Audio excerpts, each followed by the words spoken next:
So Mr. Blue FX yake tambaya wace mota ce za ta yi maza 'yan binni kyau wadda ba ta da hayaniya.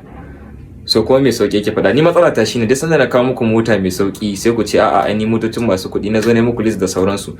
To kuma abin da yake faruwa ba laifi na bane ba. Motocin nan da yawanci da nake kawo muku nace muku masu sauki ba sa wuce daga kan dala 10,000 dala 5,000 abin da ya kasa. To kuma dole tunda mu ma kiran mota dala za mu siyo kuma economy ya samu matsala dole ku ga dala abubuwan sun yi tsada motocin sun yi tsada. Dan haka ba ni za ku zarga ba Mr. President za ku zarga. So a wannan list na farko akwai wannan motar da ana mugun underrated ɗinta, Acura TSX. Idan ba ku sani ba Acura fa kamfanin Honda ne amma luxury line ɗinsu ne. Don haka Acura TSX mota ce mai kyau wadda take wa gayu kyau sannan za ta fitar da kai kunya sannan kuma wadda take zuwa da four cylinder ɗin tana zuwa da 200 horsepower sannan kuma V6 ɗin tana zuwa da 280 horsepower. Kun ga wannan V6 ɗin IS250 ɗinka da 406 ɗinka za ta yi musu ni na gaya muku wannan. So sai mota ta gaba ita ce C219 CLS. Wannan motar dama ba a magana tunda nace muku Germany kuma kun san an kure in ka sai ta zaka samu German luxury amma fa da 5 liter V8 take zuwa anan kuma za a dan samu tsarashen mai gaskiya. Dan haka mota ce ita ma ta yan binni wadda zaka gunza ta ka shiga ko ina. Kuma wannan V8 din nata yana producing 303 horsepower. Wannan motar baka da tantama kana gaye ko kana matashi zaka ji dadin ta yadda baka tunani. Sannan kuma 380 horsepower karfin doki 380 da CLS 500 din wadda take zuwa da CLS 500 ko kuma CLS 550. So kowace ka tafi akan ta baka da matsala baka da tantama zaka yi binni zaka yi gayu kuma zaka ganawa mutane azaba akan titi.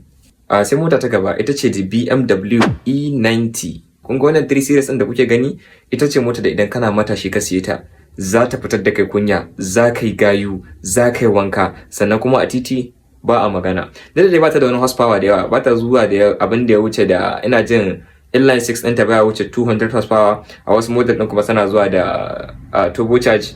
So amma me akwai tuning potentials ka mu san me tuning ba yanzu kuma ba mu da isassun kamfanin tuning yawanci sai a Abuja.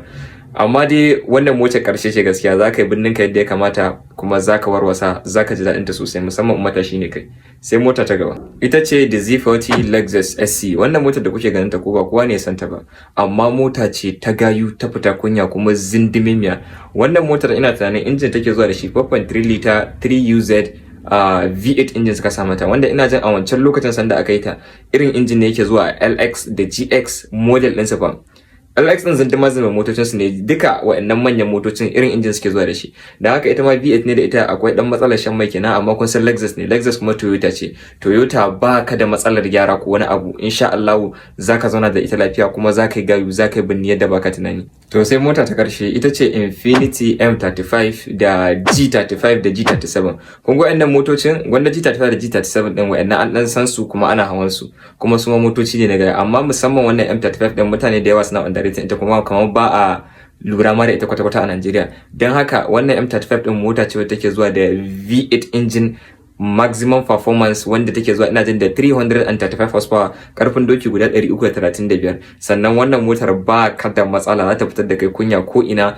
Amma fa ita ma akwai dan kalubalen shan mai saboda V8 ne a ciki. Abin da yasa na lissafa muku waɗannan motocin kun san idan aka ce mutum matashi ne to ba kowa hawa mota yawanci muka cika yi dan mu je inda zamu ba.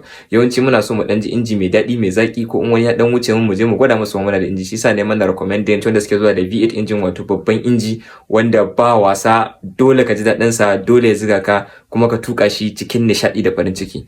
Dan haka waɗannan su ne list ina kuma kafa waɗannan motocin da na lissafo ba motar da take sama da naira miliyan 10 a yanzu. Da haka idan ku ji daɗin wannan list ɗin ku gaya mana kowace mota matasa ya kamata su dinga morewa a wannan lokacin a comment section. Assalamu alaikum.